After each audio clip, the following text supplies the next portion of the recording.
makes strong men. When we see crap like this, you got to do something, man. Don't fool yourself. We still in slavery. We being hanged, we being killed. And they love doing it.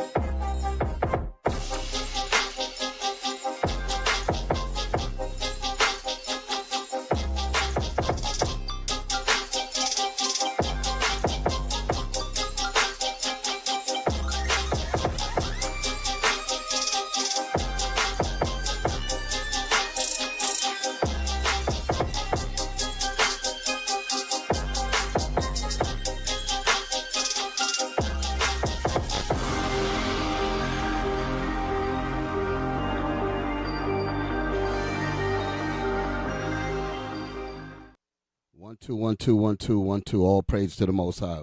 All praise to the Most High. Okay. It was just the intro for some reason. Okay, I hear everything now.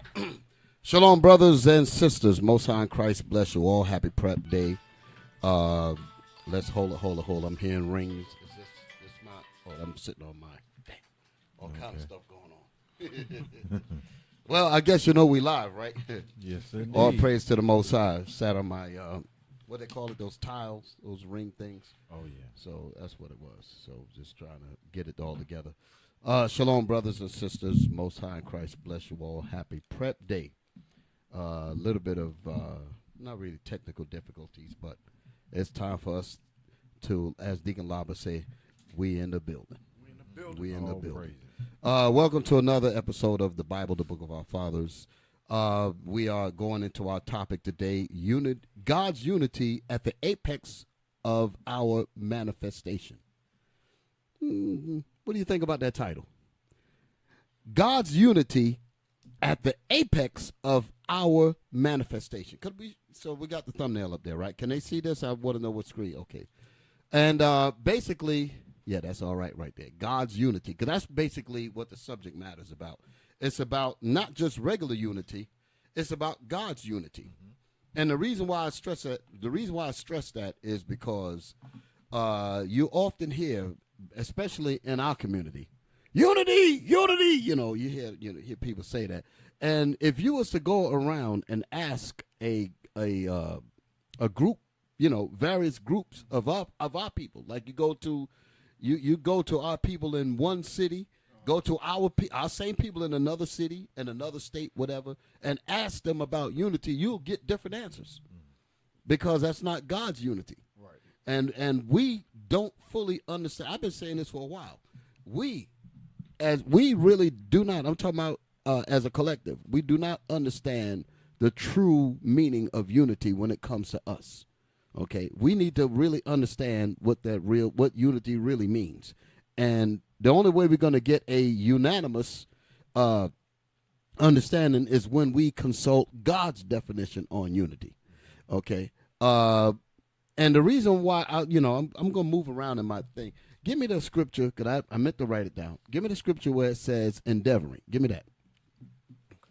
Because if you was to ask our people about unity, they make it sound like, our people make it sound like it's just something easy, like you just wake up, you have a bowl of ice cream, and then you just talk about unity. Right. They make it sound like it's just as easy as having a bowl of ice cream. That's the reason why I use that thing right here. Unity, and everybody jumping up around. You got to endeavor to keep unity. Unity just does not just happen on its own. There's work involved in unity. Read that verse, and then give me Psalms 83. Yes, sir. And the third or the fourth verse. Read. Ephesians chapter 4, verse 3. Endeavoring to keep the unity of the Spirit in the bond of peace. That's a class right there. For endeavoring to keep what did it say? Let's read it slow. Endeavoring, that means work. Can we look up the word endeavor? Okay, we got our brothers in the IT and all that. Let's, in the AV, got to call them by their right name now. What does it mean by endeavor? Endeavor, verb. There you go. Hold up, wait. It's a what? It's a verb. I'm glad you brought that out. So eating a bowl of ice cream is a verb, but it could be a verb. You know what I'm saying? When you put your chomps on that thing, you know what I'm saying? You have some action there, but. To endeavor means hard work. Read it. Verb. Try hard to do or achieve something. Wait a minute. It said try hard. It didn't just say try. It said try hard. That's what I'm saying. See, I know the popcorn is bubbling now. Yeah. The pop is going on, and I wanted to go off. But it said to try. It said try hard, not just regular try. Endeavor means to try, and if you didn't try hard enough, you got to do it again. Right. That's what endeavor means, meaning you got to keep pushing. Read it. What did it say? Try hard to do or achieve something. What is it that we're trying to achieve? Unity. Read that Bible again. Ephesians chapter 4, verse 3. Endeavoring to keep. So the Bible says endeavoring, meaning you got to try hard, not just regular try to keep the unity. You got to try hard to keep the unity because there's so many things that are opposed to us being unified. That's exactly the reason why I said that you can go to different pockets of where we are all over the country and you'll get different definitions of unity because there is an opposing force that keeps us from truly understanding unity. So we say it in a cliche, unity and all that, and we be all happy to say it that way, but the unity, the real understanding of the unity is not fully understood. And that's the reason why I said we got to talk about God's unity. When we talk about God's unity, now we're talking about something. J. Edgar Hoover, all the rest of, well, he dead, but let's read that. But J. Edgar Hoover, his point was you can't have so-called Negro unity. And he ain't the only one. All of the institutions in this system, the DNC, the Democratic National Convention crap, the RNC, the Republican National Convention crap. I never ever said those words before. Broke down DNC and RNC. I just knew that's what they meant, But all of this political garbage, all of it is about keeping us disunified. And black folks are going to constantly suffer all the way around because we do not understand unity. So where was I? Read. Ephesians chapter 4, verse 3. Endeavoring to keep the unity of the Spirit in the bond of peace. In the bond. Not just holding hands in peace. In the bond. I mean, you got to look at all those words. The bond of peace. Bond meaning in bondage to peace. Together, because you want to break away from it. Yeah. You got to be held in check to be in. Read it again. Endeavoring to. You got to try hard. Go ahead. To keep the unity. To keep the unity because it's so easily not kept. Go ahead. Of the Spirit. Of the mind of the Spirit. In the bond of peace. So we have to mold our minds to be in bondage to the peace and unity of each other. And once we do that, and then we put on God's program, put on the Most High's program in understanding why this unity is so precious, then we can get to the proper understanding of what unity really means. But right now, we ain't there. We're working on it, though. We're working on it. So all praise to the Most High. So I just wanted to drop those things on you. Go ahead. Bishop, and the S in the unity in verse 3 and 4 is that capital one. So like you speaking about in the beginning, God's unity, the correct actual unity, not the one that we think of, right? But the real one, God's unity. So you mean it's capitalized? Do you see that? So read it. I'm glad you brought that out because that's heavy, and most people miss that. So it's actually, we ain't no way we can get up on the script. They could. Can y'all find the scripture? Because I want to see it on the board. Got me looking now. Ephesians chapter 4 verse 3. Put the scripture up there. I want to see how I want to see how it look on in the text, meaning on the online and all that. Because some emphasis needs to be put on that unity. That's the point. I'm glad you brought that out because there's another word I'm going to look at too, just so you can understand the importance of it. Let's see what it says. Is it capitalized in here? Yes, sir. Okay. Where is it at? Verse 3. Endeavoring to keep the unity of the Spirit in the bond of peace. Okay, I see endeavoring. I don't see you said that the word unity was Spirit. highlighted. The word spirit. Yes, sir. okay. I thought you meant unity. Yes. Okay. I got you. Okay, I understood about spirit. I thought the word unity was capitalized. Okay, my bad. So that's what I was thinking. But nevertheless, for us to understand unity in terms of how we're supposed to have it, it is supposed to be within our spirit. Unity of the spirit. That spirit is capitalized, meaning the spirit of the Most High. That's the point you're bringing out. And Yes, you're sir. right about that. Because you said God's, Right. not the Negro, Excuse me. Yes, exactly. So God's spirit is behind the unity that we're supposed to be endeavoring to keep. Gotcha. Perfect. You got your glasses on. See, so that's all right. That's all right. All praise to the Most High. So, so it's important for us to understand that. So let's look up. I want to go through some points in this class before we really just get rolling. God's unity at the apex of our manifestation. At the apex. In other words, we want God's unity, but God's true definition of unity is going to really manifest when we reach our apex. When we reach the apex of our being. Let's look up the word apex. Because Negroes ain't unity. That mess you see going on in the ghettos and all of that, that ain't unity. That's madness. Right. We got to learn what true unity is. Okay? Go ahead. Apex, noun.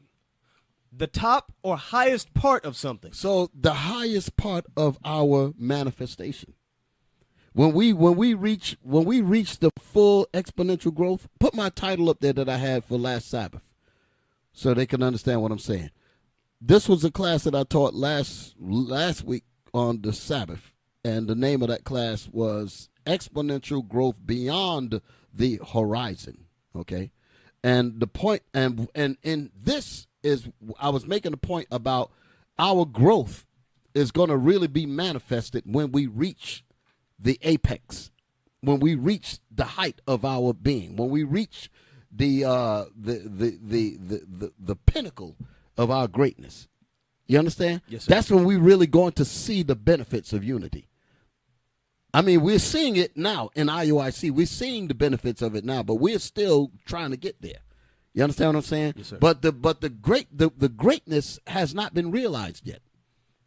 The greatness we have not hit the peak yet at all. We're not even close to it yet. We're still working towards that. That's the reason why we have to endeavor to get there. You know, like I was pointing out about horizon in the class, you know, your vision to see, you only see the horizon. You don't know what's beyond it.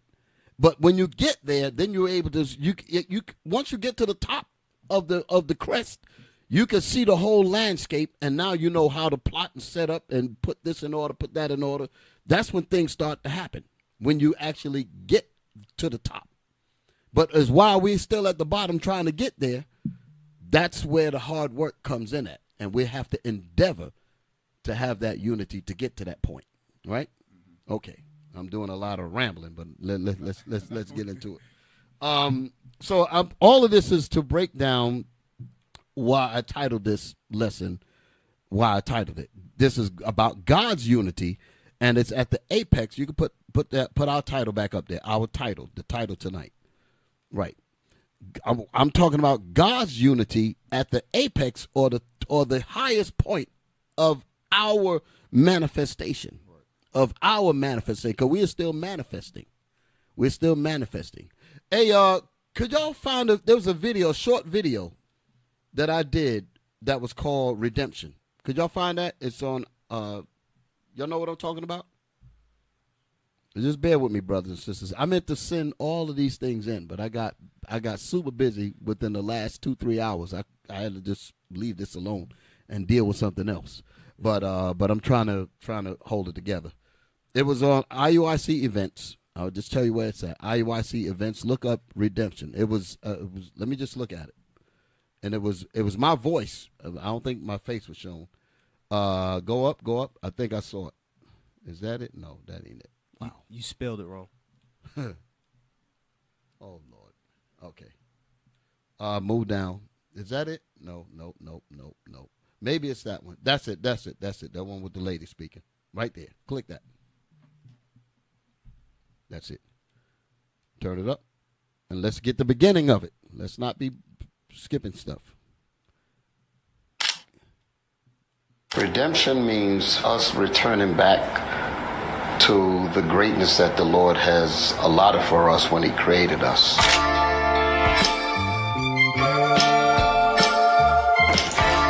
So it's about us climbing out of a deficit that we don't belong in.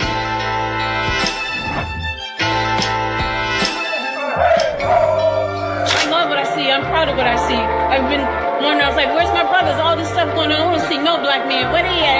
Everybody. But Lord, they is here. I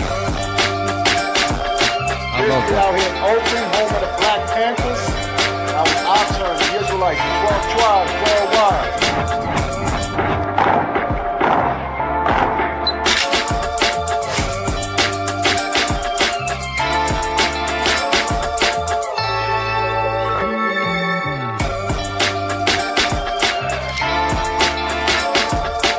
Drop in the ocean, bro. But you see it, these mighty men of God, all this long line to go back, thousands of men, is nothing.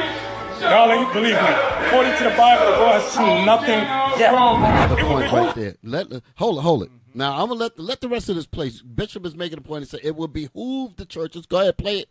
The churches and the nation of Islam to join us in righteousness as the Israelites. As Israelites. That's very important. In righteousness as Israelites. That's very important. Hey, brothers, I my ears are very sensitive to certain things. Look at the pan position on the videos. Is it in the middle? Because it sounds like one channel is higher than the other when it comes to the computer. Y'all got that set right? Okay, all right. I ain't gonna interrupt y'all anymore. All right, but as you can see, I was talking about us coming out of a deficit. Okay, coming out of a deficit, and coming out of a deficit is how you will. As you're coming out of that deficit, you're coming out towards your plateau, towards where you want to go, towards the apex, towards the zenith, towards you want to get to that pinnacle. That's why Bishop said that you see nothing yet, because we have a lot more room to get it right. Right. So I'm not satisfied with where we at now. And none of us can be, because we are men. We're supposed to expect more out of each other. We're supposed to expect more out of our women, out of our brothers, out of our fathers. We're supposed to expect more. Never take second place. We are the Most High made us the former of all things. Why in the world are we even thinking about taking second place or second guessing, or that's not us, and we have to manifest to that. Manifest means to grow. You're manifesting from a seed to a full-grown man. You're manifesting. We're manifesting to becoming real men of God. We're manifesting to become real women of God. It's about manifesting. It's about growing. It's about growing. Come on, brothers. Don't do that. I want to get my words out. All right. So God's unity at the apex of our manifestation. Okay, exponential growth and zenith of our being through endurance. So that means we got to go through trials. When I say our being, I'm talking about ourselves. The being meaning we're the beings. You understand? Yes, like people say human beings. Well, we are Israelite beings. We are the children of God being. Okay? So there's a growth that is expected of us by the Most High. He made us his people. And when we get to the apex, when we get to that top point, that's when God could really formulate that real unity among us. That's when things are really going to move. And it's going to surprise us. It's going to shock us when we actually see the great benefits of when we truly understand that unity and truly do it. We're going to be surprised by the work of our own hands through God. The Most High is going to work miracles in our days that we can't even believe. We will never even believe that we could have done this. And we might get mad at each other. We get mad at ourselves, I should say. But say we could have been doing this all along. Right. Yeah. You understand? Right. And that's how it is. Like somebody who would endeavor to go through school and endeavor to do this, and once they get it done, and they be like, you know what, I could have did this. Like some people that actually go back to school. I use that as an example, and they had a fear of failure. That's another thing that happens with us. Even some people that have a heavy challenge on just simply getting a driver's license. You understand? And they'd be like, I'm just terrified. I'm afraid to fail. I'm afraid of this and that. And they've waited years and years, decades. Some of them reach to they damn near 60. and never and was afraid to just go and take the test or whatever. And then when they finally do it, they be like, man, I could have did this a long time ago. And then you think about all of the years that you took the bus or you walked or begged somebody for a ride or whatever, and you could have had your own wheels. You understand? And you just think about all of the humility you went through just to get from point A to point B. For an example, I just use that. And, so we have to learn to be what God made us to be. Don't be afraid.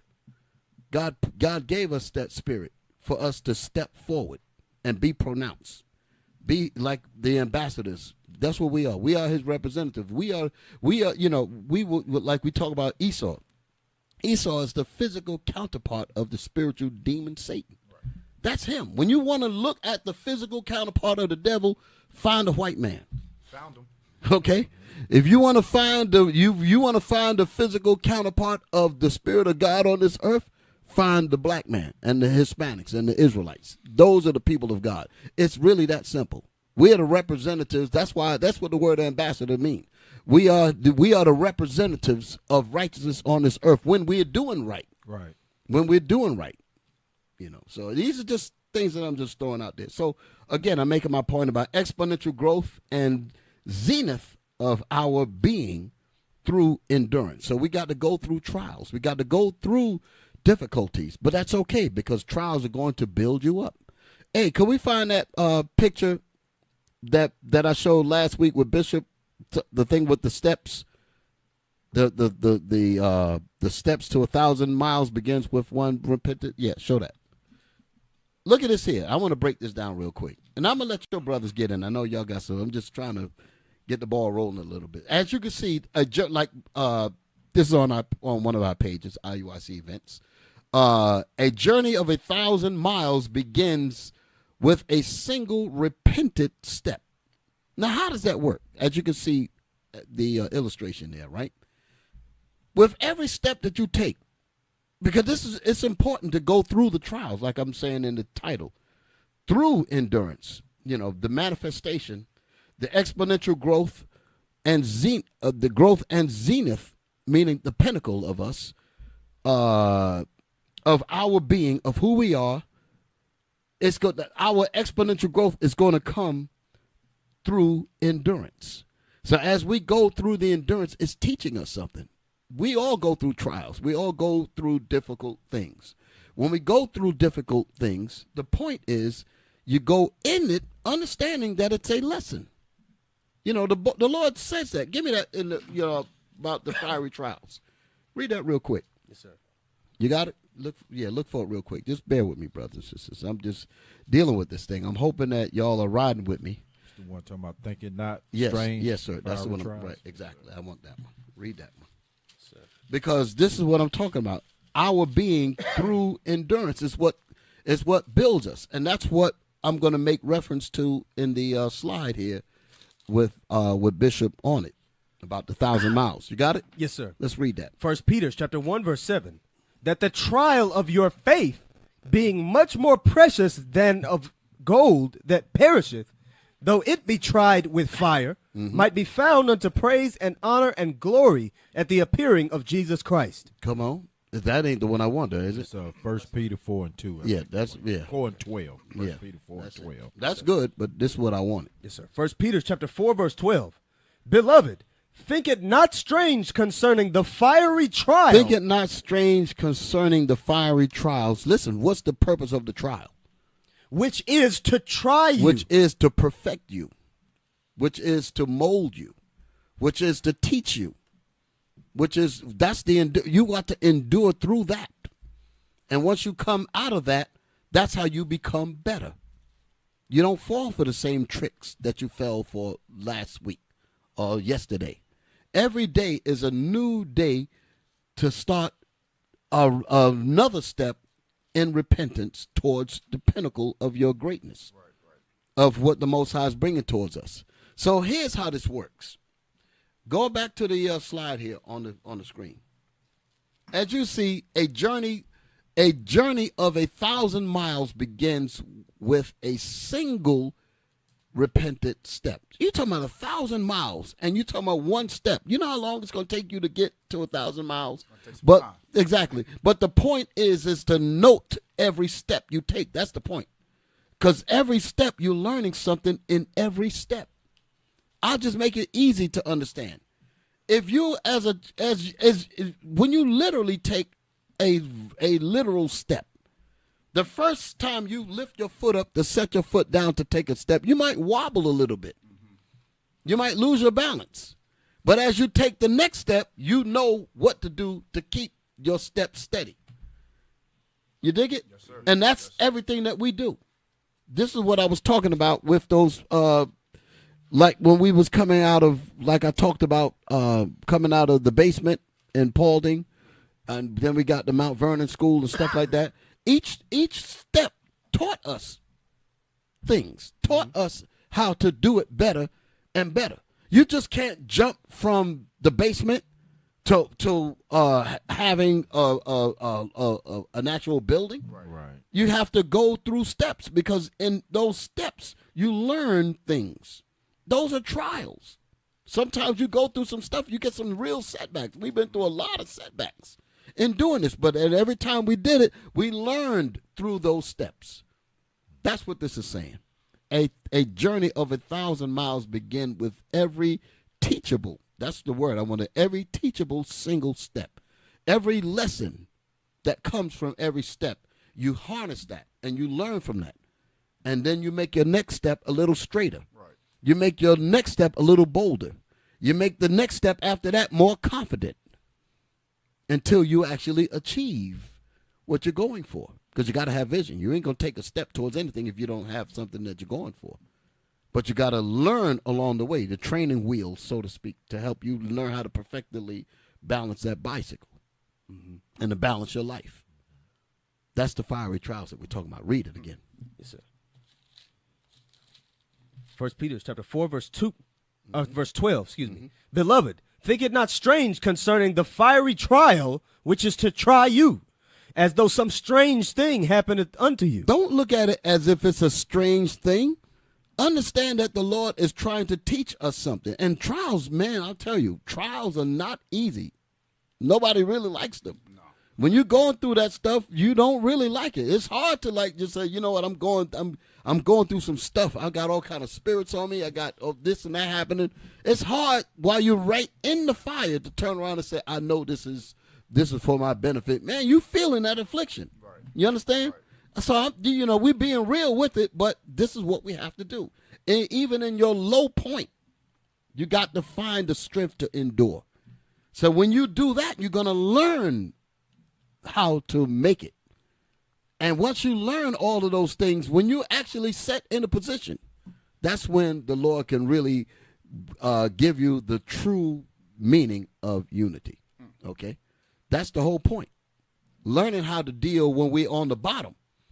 Learn how to maneuver the pitfalls and the rocks and all of that. That's going to teach us how to straighten up. This is what's going to do it. But we have to understand that the unity that we want, we're not there yet. Because a lot of imperfections are still in us. And a lot of these things war against the true spirit of unity. Okay? So the unity that we're yelling and so forth is fine, but it is not the 100% the unity that God is talking about. When we actually operate at that perfect level of unity, that's when things are really going to take off. Right. And when it does, we're going to be like, listen, we ain't going back to Negro land. Exactly. Hell no. That's the reason. Hey, let me show you. Give me that in Zechariah 13. Let me show you. Let me give you an example. Let me show you what I mean when I say that we ain't going back. Zechariah 13, and I think it's like verse 4. I'm just get right to the point. Zechariah chapter 13, verse 4. This is when we came out of all of the madness. Now we're at the pinnacle. We're at the apex of going into our land, getting our kingdom and everything. We're about to experience the exponential growth to the highest levels. But then comes a Negro that want to take us back. You looking at the scripture? Mm-hmm. Read it. Zechariah chapter 4. And listen to the attitude of these people when they see this. Come on. Zechariah chapter 14, verse 4? 13. 13, verse 4, sorry.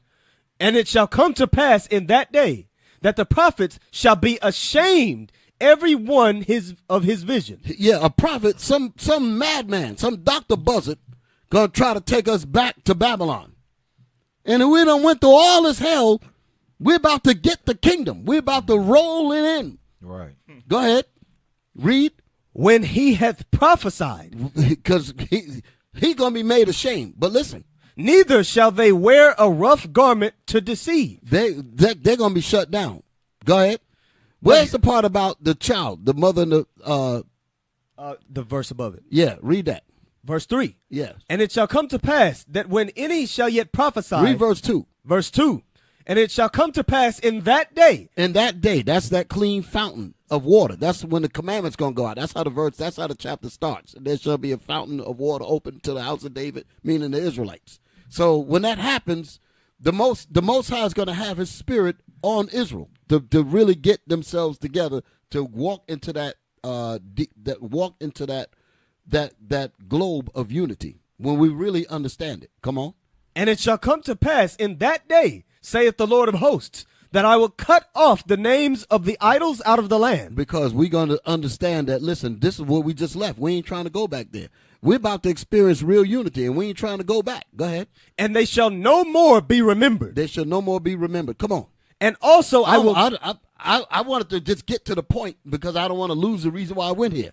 Yes, I was making a point about when we fully get to understand this proper unity, we ain't going back. And everybody gonna have a particular attitude about not going back because we don't want to go back to those times. Read. And I will cause the prophets and the unclean spirit to pass out of the land. And it shall come to pass that when any shall yet prophesy, then his father and his mother that begat him shall say unto him, Thou shalt not live. Do you see the attitude that our people gonna have? They be like, listen, man, you trying to take us back to Babylon. Right. Are you out of your damn mind? We're just all that craziness. You know, look at the craziness that's going on now. All this is going to be gone. Hey. Let me pause it for a second. Give me my video on Andrew Tate. Give me my video on Andrew Tate. Now, this is a situation everybody know. I know that a lot of people have aught with, and rightfully so. The multiple women and all that. That ain't biblical. You feel me? So I know a lot of people have issue with that, but we're not talking about that right now. Mm-hmm. I want to talk about how this matrix system goes after anyone who's about standing up for themselves. Mm-hmm. It's this society has oppressed us so bad. It's a crime to be a man, basically. Yep. And so he's basically the bulwark against that whole evil. And because of that, they said, well, listen, you exude a level of confidence that we don't want the rest of black people to we don't want nobody doing this. We need to shut all of that down. So now they just raiding his house at will. They're going to do all of us like that. You understand? Well, certain ones of us. They're going to do that to us. They're going to make up stuff, lie on us, slander us. You know, these are the trials that I was talking about. We're going to go through this stuff here. But when we get through it, and when we reach the apex and the zenith of what we supposed to be, and then somebody want to take us back to this, man, it's time to die. You understand? It's time to grab him and twist his head off. Right. You understand? Mm-hmm. It's time to, because you don't want to go back to this here. Let me explain what I'm talking about. Go ahead. Real quick, man. Bishop, for an example. I've been talking so much. Come on, y'all get in this thing, but I'm going to play this video. But yes, go ahead. Sir, I got you. For an example, we just went to Oakland. We did that. We did the march and all that. Yes, however many numbers of people. Everybody. My point is everybody was in order. A couple of days later, I believe it was on one of the captain's channels. They posted a video of like Bloods and Crips call themselves marching. Nah, we ain't. You just seen all these men in order. You know what I mean? Following order, and now you want to go back to throwing up gang signs and all of that? Nah, no. We're not having that. I didn't. Yeah, I didn't see that. That's what I was looking for before, Bishop. Okay, well let me say this here. How did it reach prominence? I mean, was this something that the news put up? No. It was probably on a TikTok on Instagram, one of those. Okay. But it ended up on one of our channels. Right. So but it was still in California. Well, the reason why I say that is because when we were in Inglewood, the Chicago a few years ago at the men's conference when we were there. And like the brother said, there were some bystanders and saw that magnificent display of unity. And don't get me wrong, the unity that you see in IUIC is superb. But I'm just making a point that we're not satisfied with that, even though a lot of people will be like, "Oh wow," Right. That's we don't get off on that. We know that we got a lot more work to do. And and the second point that I would make in regards to that is that when people look at us and be like, "Oh wow," I say to them, I said, "What are you oohing and ahhing about when we're just like you? You could organize. You could do what we're doing. You can clean up your own communities. You can do all the missing persons. Right. You can do the violence. You can do all of these things that you see us doing. Right. You understand? Yes, sir. Because Yes, sir. we came from where you was at. We ain't no different from you. You understand? So it can be done. So, but we have, but my point is, so I'm not satisfied. We're not satisfied with this level. We have to keep it moving. Yes, sir. Right. You know what I'm saying? So, what was I about to say? I was making a point. Yeah. Can I say something right quick before you make that? Yeah. I ain't want to play it yet. It was something I was going to say, but go ahead, Captain. No, just like Captain Nashawn was bringing up the- too. yeah. You talking about blood and Crips, Yeah. But, and of course you saw us there, okay. But what is it that is the difference there is because we have order, right? Okay, and I'm gonna give just a slight example. When we say order, just like I watch men when they say line up from tallest to shortest. I watch two men be almost the same size, almost in height, but they respect one another because of the order, not because most people be fighting and scrapping. Right. No, man, I'm in front you. of you. I'm in front of you. Just to have, I want to be in front, or I don't want to be in back, but just showing the spirit of the unity and the order that sets them both together, okay, in that unity, okay. No one's better than anybody. It ain't about that, right. But it's a unity to fulfill an order that's going to advance us all, right. And people can see that, right. We're not selfish, exactly. Right. So it's like you said, but it's deeper. It goes even deeper when you talk about unity. It's a whole lot intricate things that intertwine to bring forth that unity. Something simple as that. Because I've seen Negroes go to scrapping. That's what I was about to say. Somebody get the biggest piece of chicken. Right. Somebody might think that was a small thing. Exactly. That's something light. But out there in the world, they start. That can cause a fight right there. Right. That can cause chaos. And even in order to make sure they do it right, if they can't call, they say, "Hey, ask somebody else about like another brother. Hey, which one of us?" So just so it can be done correctly, right. so that everybody's do it in right. order. Right. Exactly. Right. That's beautiful to me. Exactly. So getting to the point of what you brought up about like we left Oakland and left that powerful display. Yes, sir.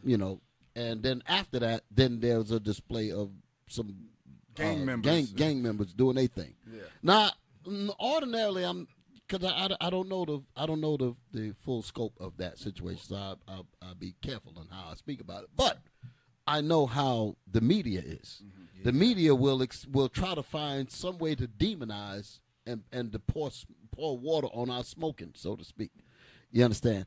I say that because I was making reference to Chicago when we was in Chicago. I had to get my thought back. When we was in Chicago in that Inglewood, roughest neighborhood in Chicago, perhaps around the country, I heard some very horrible statistics in terms of people just die at will over there. So while we were there, we had the cameras, the news people showed up, took recognizance type of video, didn't air nothing. Notice that. They had their cameras on there and all of that, recorded all that and took it back to their bosses and said, well, let's see how they're doing because we need to know how to move to shut them down on the next one. That's what that's all about. But their cameras were there and they recorded that stuff. But didn't hit none of the media. Nobody knew anything. Here we are. You had thousands of men going through Inglewood, Chicago, which is just violence, murder, rape, crime infested and all that. And you got thousands of men going through there in order, black men, which would be the same demographic people that's committing the crimes. To show you that the media didn't want no part of that at all, which is going back to what you were talking about with Oakland. That's why I wanted to bring that back up. We went through there, and there were brothers that live in the community. The brothers said, "Listen, man, you brothers don't know what y'all just did. You know, you don't know the effect of what y'all just did. He said for 2 hours that y'all were here, people made it home to their families. There were no violence, no shots, no guns, nothing. When we left, when we were gone, then the cameras came in, live video of shootings. Yes, then they put those statistics up in the news, and no mention about just what happened a couple hours ago. That's how filthy this damn media is. Corrupt as hell. I just point that out, and that's the reason why I wanted to play this part of the video here. It says, must watch. Andrew Tate unleashes on the media. God damn it. Hit me. You are okay? Free man, built differently. Yes? Built differently, of course. Better than okay. So what had just happened that they raided this man's house again. You understand? And people talk about him and his women escapades and all that. Hell, he's no worse than Bush. He's no worse than Clinton. He ain't no worse than Jeffrey Epstein. He ain't no worse than what's this guy over there? What's his name in Israel? Oh, Netanyahu? Yes, they ain't no worse than him. No worse than Biden. You understand? Definitely not Crooks, Hunter Biden. criminals galore. Huh? I said definitely not Hunter Biden. Hunter Biden, damn, you don't even hear nothing about him. Right. But they raided this man's house all because he's standing up and he wants to speak on being a man, basically. You know, that kind of thing. So, but people will try to find things. And again, like I said, we definitely ain't gonna condone what he's doing wrong with the women. When I say with the women, I'm not talking about this trafficking stuff because they, like you said, there ain't no proof of that. But I think I think he might have like 2 or 3 women that they probably have kids by or whatever. What people call polygamy and all that. So I guess they're trying to say, well, that's his trafficking. Notice what I'm saying. They'll try to find anything to demonize somebody that they don't like when they speak up against the matrix, basically. And that's the reason why every one of us are going to be deemed. They're going to try to find something. Even no matter how much we try to walk the letter of the law in the land and all that, they're still going to try. They say, listen, we don't care about that. What we want to do is stop you from being an example to the rest of your people.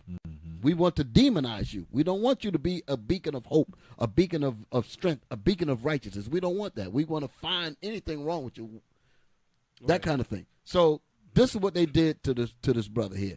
So they wheeled him in the court again, trying to prove some sex trafficking thing. And the judge in the court said, man, I don't even see nothing here. He released him. So he came outside and he get ready to blast the hell out of the media. Okay, to show you how evil these people are. But I make these points to show you the kind of fight that we were in. Okay, all right, let's back it up again at the point. Let's get it when it came out, because you got to hear what he said. Come on. You are okay? Free man, built differently. Yes?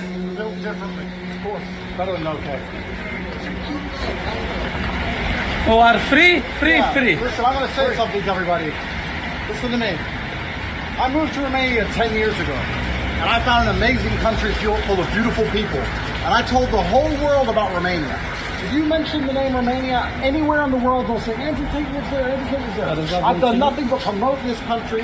I've done nothing but say fantastic things about Romania endlessly. And when I did this, people would say to me, if Romania is so nice, if it's so safe, it's so beautiful, why has it got such a bad reputation? And I said, well, there's probably a few bad actors, a few bad people who destroyed the entire reputation.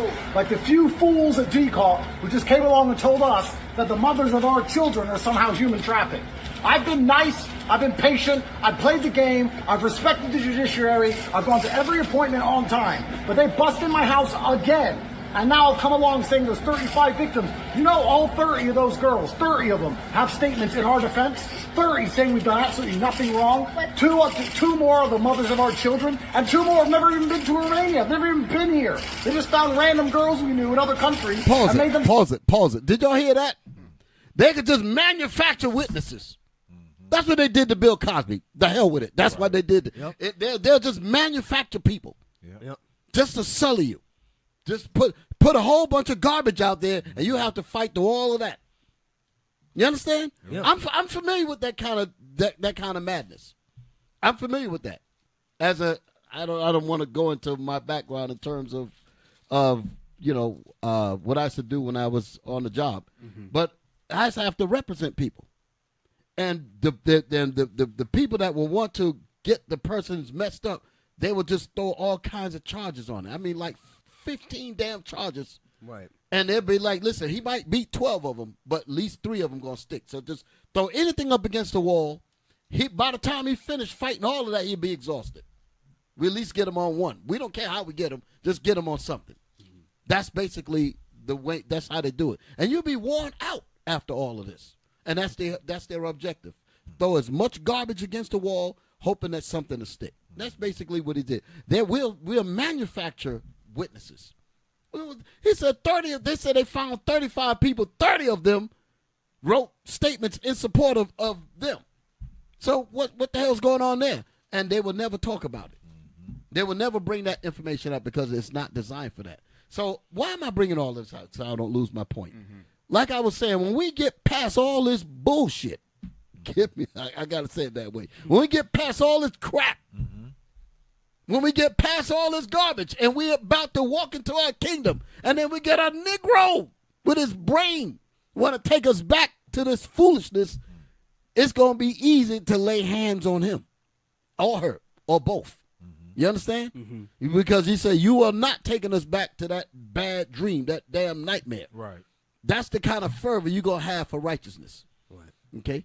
Now, let's play this, and then we're going to finish reading that scripture, then we're going to get on with the lesson. Y'all all right? Yes, sir. Let's pick up where he was at and let us roll on. So back it up a little bit, and then I'm going to lean back. All right. My victim. You know, all 30 of those girls, 30 of them, have statements in our defense.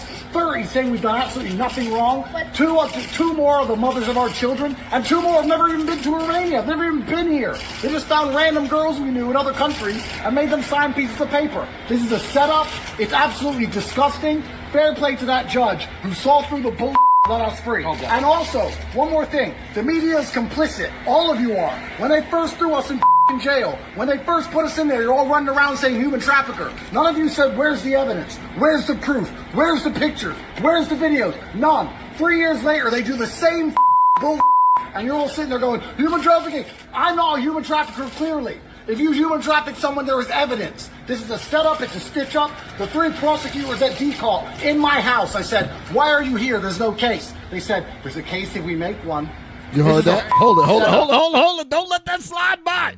That's exactly how these bastards are. That's why I said that's how they deal. I used to deal with this kind of stuff in labor relations. This is how they deal. They say, well, I can't even tell you the dirt that I've seen.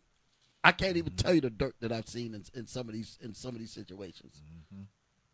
I can't say it. It's that bad. But they'll do things to set people up that they want to get rid of this one and that one. Right. It's absolutely horrible.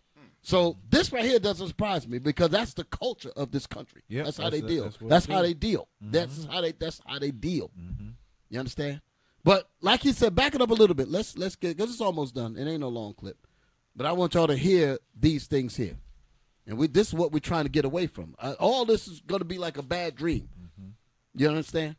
We're going to wake up, we're going to be like, damn, man, I was in a situation where they could just slander us and throw my family in jail for nothing. And we were brought over here as slaves. Ain't been paid back, ain't been paid a damn dime, but yet we the criminals. Ain't that something? You got to be kidding. This has got to be a dream.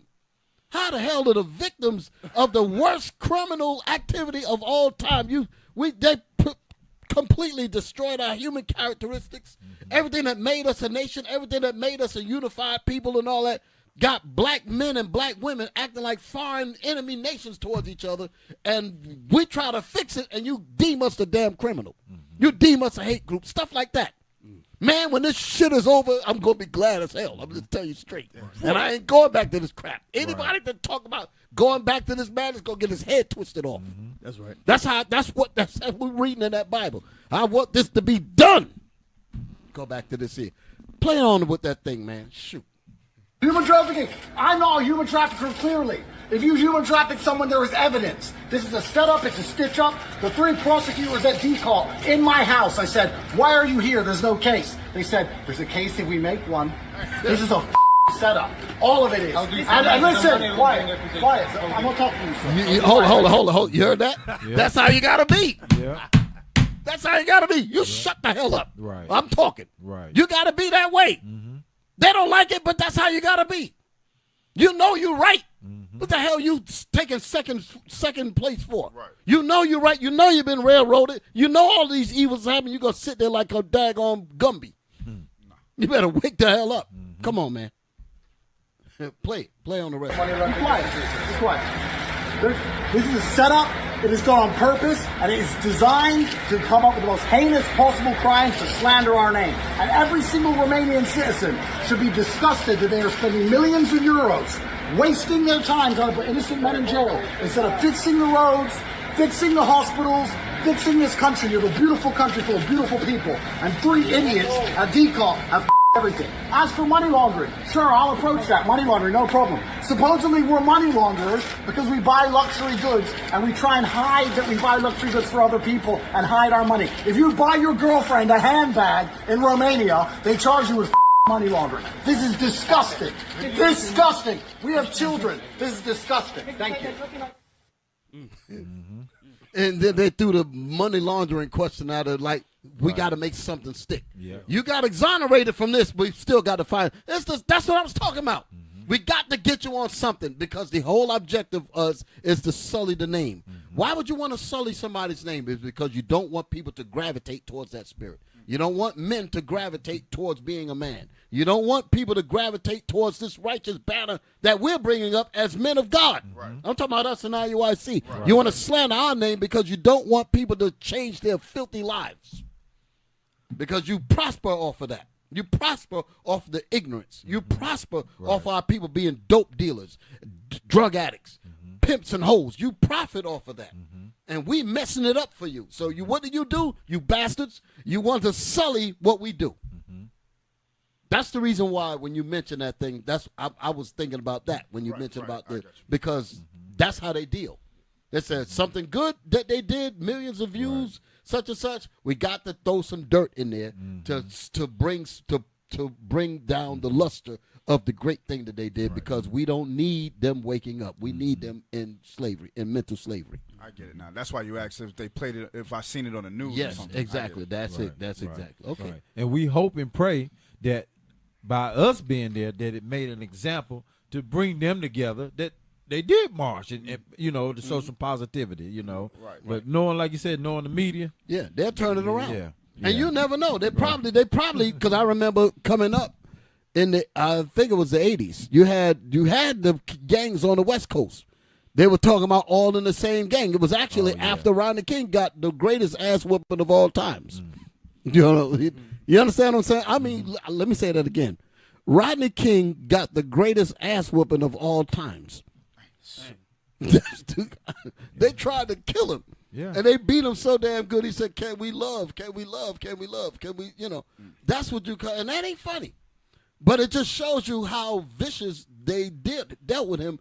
He goes in court. He knows damn well they tried to kill him. They know that. They moved the damn trial to Simi Valley with nothing but Esau. Yeah.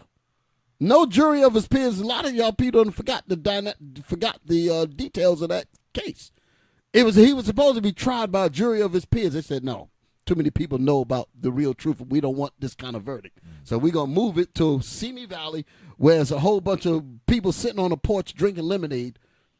They don't know nothing about black politics or black people. Let them judge his man. And all of a sudden, he's he's hog-tied with a rope around his neck, and he was a threat to 9 policemen on the ground with blows, with nightstick blows to his face. That's why he committed suicide, because he like, this shit is crazy in his mind. I'm gonna speak plain. That's in his mind. He was like, the stuff that I went through, there's no way in hell this could be for real.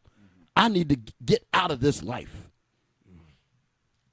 That's just me. I didn't say that's the official. That's how I'm thinking what went through his mind. Because you go through a beat, you know damn well you don't deserve that. He was celebrating. He had just gotten a new job. So that's what it was. And he was speeding. But he said he did not work because he knows the history of how the cops out there were dealing. Mm-hmm. So he tried to stop at a place where it's well lit up. That's why he was running from them. All this came out. How soon we forget. So they went on him, called him monkey, gorilla in the midst, all types of evil that was going on. You understand? So while that was happening, the brothers was tearing L.A. up. The gangs were tearing L.A. up. And then that's when they said, you know what? We need to be, I ain't justifying it. I'm just telling you what they were doing. Right. You know, they said, we all in the same gang. So they were trying to come together on the positive tip. Mm-hmm. On the positive tip. Mm-hmm. Then guess what happened not too long after that? The Biggie and Tupac, East Coast, West Coast. Right. So there you go again. Because I think it was not far after that. Because that was in 91 that happened. Mm-hmm. You know. I'm just trying to think if I got my timeline lined up. But go ahead. Y'all were going to say something. Now, you know who the throwing the book at reminds me of? They did that to Marcus Garvey. Because they got him on mail fraud. But because his stamps or something, he mailed a letter out of his own. He's not in the country because he has a fleet of ships. He's an admiral. Yeah. He said, well, it's not in this zone, and he mailed it from this place without the right stamps. Let's throw him and ban him from a country and lock him up forever. No, but that reminds me of you. And someone else who understood that mentality of we are in a nightmare. If you want to stay asleep in the nightmare or keep us from getting out of it, you better off dead. Harriet Tubman. Yeah. Not the feminist new movie Harriet Tubman. I'm talking about the real Harriet Tubman. She had that pistol. Yeah, that shotgun. It's for anybody. Yeah. Because she understood. She knew what time it was. She said, listen, you on this thing with me to get the freedom. Mm-hmm. I can't let you go back because you're going to tell and you're going to mess it up for the rest of us. So either you're going to make it to freedom or you're going to die. Mm-hmm. Yep. You know, you ain't going back to tell nobody. As someone might say, dead man tells no tales. Right. Okay, so they say you go, but go ahead. My sister. There they go, glorifying violence. Oh my God. They'll say that. They'll say that. Can I pull one? Yeah, go ahead. Because this is not what I'm doing. Hey, look for Democracy Now! There was something that I saw where they had a doctor. I saw this yesterday. Why are you looking for that? Now, this is almost like Patient Saints. We just be going all over the place. Hey, there was go to Democracy Now! Let me see the difference. Put it up here on the thing here. There was one where that first one right there. Let's see. Click that. Let me see something. Move it. Okay, maybe appropriate. See, show that on the screen. Hold it. I want them to see that here. This video may be inappropriate for some users. Now, wait a minute now. You can go on your cell phone and watch all kind of grunting and men banging each other and all types of filthy, wicked madness. And they just let that go free. But anything that deals with truth and free and information that can make you think, that can take you out of the stupor of being a sheeple, if you will. They said we don't want that. We need people to be stupid, be docile, give them trinkets, let them play in their cribs at home and such and such. We don't need them meddling around in serious arenas of thinking. We don't need that.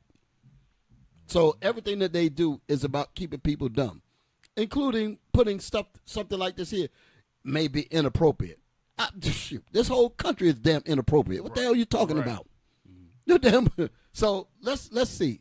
I understand and I wish to proceed. Right. And then when you click it, they collect that number and then they say, look, there you go. Hundreds of thousands of people have agreed that this video is bad. Exactly. And that's how they do it. That's the only way you can even see the videos. Man, listen, after 9/11, when they put the Patriot Act in effect, man, you couldn't even check out certain books in a library. I mean, and I ain't talking about books on terrorism. You just but when you just trying to learn about doing research on this and that and the other, next thing you know, you might get some visitors. You know, what the hell y'all here for? Well, we have a list of books. They might tell you something like that. I said, well, hell, ain't I in a free country? Shit, really? Anyway, that's another bowl of crap. You know, people in America got the illusion of freedom. These people ain't free at all. Right. You're better off in other countries. I'm gonna be honest with you, Yep. where they claim to be communists and all of that. Oh, what? He's a communist? You know, that's what you can hear the people on the other end trying to find something. Every other Right. word that I say, they're trying to find a way to demonize it, and I have to like autocorrect. Ain't that something? Yeah. He's a socialist. He's a socialist. But you collect Social Security, stupid. Exactly. You Wow. You know. I guess this ain't it. Let me see. What maybe it is. Move it through. Nah, the hell with this woman. It was about this. It was about slide of passes. Let me see. It was when they would talk about. Okay, wait. Nope. It was a DNC thing. It was something with the DNC that was finally listening to. Okay, wait. Hold it. Go ahead. Somebody say something. I gotta look for it. You want the scripture offs? Yeah. I think Cap has something. Yeah. Oh well, y'all bring it hey, up, 'cause I I'm just looking- posted a video just going back to what we was talking about, what Bishop was talking about with Andrew Tate. They just make up stuff. Right. Now I'm about to post a video that actually shows them what from the I believe it's the SPLC or ADL, one of those. This lady is from, where she actually admits that that's what they do. Right. So yeah, we all recognize this. Go ahead and drop it. Yeah. Yeah. Go ahead and get it in there. I gotta find this video. And then you can get the script. I just want to show everybody this, where they actually admit that these are things that they do to try to sully names. And Right. So go ahead. Now, Go ahead. before you read that, again, I want to say everything that we said is about the trials that we're going through for us to manifest. Because I know people probably think we're straight away from the topic. We kind of did, but it all fits in what Right. we're talking about, because these are all of the crap that's being dumped on us. We got to surge through all of that to get to what we didn't finish reading in that Zechariah. Okay, we're gonna come back to that. Well, we got to go through all of this. Okay, that's when we finally make it through all of that. Then the apex of unity could really manifest on us. But we got to go through all of these steps to get to that 1,000-mile journey. Mm-hmm. Okay, go ahead, brothers. Go ahead, play. That is not it. No. is bust up the groups. We try to sow You discord among the organizations. You missed it. Turn off the other thing. Y'all got the other one playing in the background. That's the Democracy Now! Stuff. Turn that off. Play this one. I'll give you the one that I'm looking for. Okay. Try to do is bust up the groups. We try to sow discord among the organizations, show that the people who lead these organizations are hypocrites, and so on, to give people a chance to look at what they've gotten involved in and maybe reconsider it. And you've seen that work? It absolutely works. The number one thing I would say that drives people out of hate groups is seeing their leadership corrupt. Oh, stop. Look into this. I really have a hard time with this thing, Miss Piggy. Reality says that when you bring a people captive, you destroy their families. You destroy every fiber about who they truly are. And you basically make Negroes and Tyrones out of them. And if they decide to have any kind of semblance of trying to get together to offset the onslaught of murder, the onslaught of rape, the onslaught of being criminally charged for just being here, for walking on the sidewalk, get in the gutter, nigga, type of thing. Put your head in a laughing barrel. You can't even laugh out loud. For any people to try to come together to offset that abuse, they said, what did this hoe say? What did she say? She said to show the people that we are what? To show that we are hypocrites. And my point is, America could get away with stuff like this because they have successfully stupefied the people. Mm-hmm. They have successfully stupefied the people beyond belief. I tell you, I believe I'm in the Twilight Zone for real. Go ahead. And no, I was going to say, Bishop, and then meanwhile, America is the biggest criminal. 100%. America is the biggest criminal. Right. Officer Larkin, what was you going to get? They the true hypocrite. Right. I want to follow something. What you got? Go ahead. Let me have Isaiah chapter 32 and verse 6. Esau very crafty in how he do things. Isaiah chapter 32, verse 6. For the vile person. So it says for the vile person. Get the definition of vile. I'll put it up in the channel. Get the definition because a lot of people may not know what that word means. Get the definition. The vile person. Let's see who God talking about. You got it? Vile. Vile. Adjective. Put it up on the screen. Extremely unpleasant. Read the next one. Morally. Morally bad. Okay, so somebody who's vile is somebody who's morally bad. That's Esau. Read. Wicked. The wicked, that's Esau. Now go back to the scripture. Isaiah chapter 32, verse 6. For the vile person. For the wicked, read. Will speak villainy. He will speak villainy. Meaning, you see all the good we do, going back to what everybody been talking about. All the good we do. The marches, the standing up for our people, showing the injustices. But yet, Esau flipped that thing around and he say, what we doing is, we a hate group. Right? That's PLC, make up lies, so on and so forth. The vile person will speak villainy. Read. And his heart will work iniquity. And in his mind, he will work iniquity. How can I manufacture this? How can I break up the group? How can I send this person in here? I was reading a book last week that was talking about how in the Black Panther movement, Bishop, they had the CIA. It was like half of some of the chapters in the Black Panthers were CIA agents. Half of the members, CIA agents. Right. But that's to do what she talking about. To put up a smoke screen of corruption amongst the leadership. And it be their people. Right. Double agents, Right. basically. Yeah. Putting them in there. Hey, let me give you an example. I heard this. This was on the Candace Owens. That's where I heard it at. She was actually, it's on another video. She was talking to Andrew Tate. There's a sit down that she did with him. And she was making a point about an experiment that she had learned about. Okay. Now, we played an experiment like that about the people sitting down at the bell and all that a few months back. But listen to this here. To show you, because this is, when we showed the thing with Andrew Tate coming out of court, the one thing that he said that people missed, he said, I'm built for this. Meaning because he knows that this whole thing is a sham. And he says, I have no choice but to fight against it. I can't just lay down and get beat. And that's basically the spirit that any real man need to have. As men, you're supposed to stand up for yourself, irregardless of if there's some wrong coming at you, there's never a time to just acquiesce and get the hell beat out of you. I ain't never going to be an advocate of that. Then it look like you did it. Huh? Then it look like what they're saying is right, true. Right. Yeah. Exactly. So what was I mentioned that I was about the experiment. The experiment. Right. So she brings up a point about there was 18 people total. 17 of them were in a group. 17 of them were agents. Were agents. One of them was not a part of the 17, but the one did not know that the other 17 were together. So it basically looked like 18 random people that was brought up front in this experiment. So the instructor gets in front of the classroom or whatever, and he holds up a triangle on a board and shows it to everybody. He says, what do y'all see? And everybody says, everybody can see that it's a triangle. Then he removes it. Then they ask him one by one, what did you see?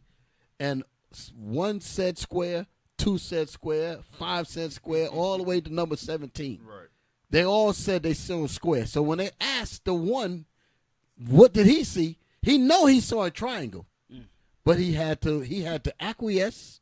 He had to succumb to the peer pressure. He had to say, I see a square. And that's basically how they do people in this country. You cannot stand for righteousness because you will be just like Lot. When we talk about Lot was vexed with the filthy conversation. If you stay in that mess long enough, you will become, just like it says in Isaiah, you will become Sodom and Gomorrah. That's how they warp your children. That's how they warp your sons and daughters. That's how they do it. But the constant pressure, constant showing it to you, constant on your damn phone, on your TV. All you can find is complete filth. But anything that's worth looking at, they demonize it, make you ashamed of it, all that kind of stuff. And they what's the word? They become emboldened. It's almost like, when they make a man put on it's a hard on. I'm trying to find another word for it. To make a man put on a dress. Here you got Busta Rhymes with a damn dress on the damn stage. They say, we finally broke that nigga. That's how they think. You understand? They wanted Dave Chappelle. He had to fight against it. He's like, what the hell is this, Brokeback Mountain? Yeah, there's a dress in here. I ain't supposed to wear this. Right. So they was like, well, then they call you crazy. Then all that. So he was explaining all that when he went on Oprah, if anybody remember the original reports. Because the whole point is to, if you're about truth, demonize you. If you're about righteousness, demonize you. Right. Accentuate filth, accentuate garbage, and downplay and ridicule and demonize righteousness. That's what we're living in. And that's what that experiment showed. All 18 of them know damn well that they saw a triangle.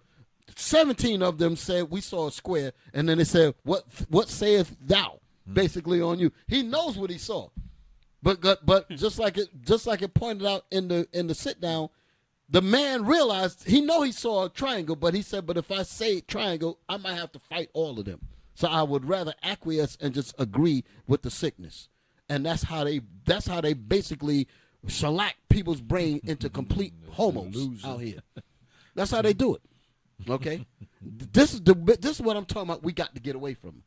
Read that Bible. This is why I was saying that. I got to read that scripture. Finish that Zechariah up. Then we're going to play this here. Yes, sir. Zechariah chapter 13, verse 3. Yes. And it shall come to pass that when any shall yet prophesy, then his father and his mother that begat him shall say unto him, thou shalt not live. Because we don't want to go back to this matrix, this madness here. We be glad when this mess is over with. Come on. For thou speakest lies in the name of the Lord. For thou speakest lies in the name of the Lord. You want to take us back to what we just left? Are you out of your damn mind?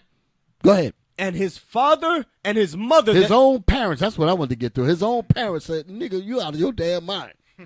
His own parents that birthed his behind. So you don't deserve to live, nigga. Right. That's how they're going to talk. I know people don't like those words, but hell, you live worse than what I can talk. Read. That begat him shall thrust him through. The own parents going to take a sword and stick it through his body to make sure he's dead. We said, listen, you ain't going to speak nothing to bring us back to that foolishness. We ain't going back there no more. That's how fervent we're going to be to not repeat this bull crap again. Right. And those are the days that I'm waiting for. I'd be glad when this mess is over with. Tired of it. I'm tired of seeing dumb people. Tired of seeing this foolishness. I'm tired of experiencing evil, wicked Negroes. I'm tired of it. Now, come on. I know I shouldn't be talking that way because I love my people, but I wish they'd wake the hell up. Bring it out, Bishop. And stop this craziness. Hey, now, here's another point about how backwards people are. Now, move the slide in here. Go ahead. Y'all say something. I'm going to be looking for it. See, it's supposed to be a Bible-believing nation. Okay. We reading the Bible. Yeah. Right. Now, let me just show, back it up a little bit. Where you got the wide panel. Come on, brothers. The wide panel. Right there. Showed it on the screen. What y'all are looking at here, this was as you can see, they're making a point that they said this is the first ever DNC panel on Palestinian rights. We need to restore the soul of the Democratic Party or democracy, whatever that was going to say. I don't know what it was going to say, but it's irrelevant.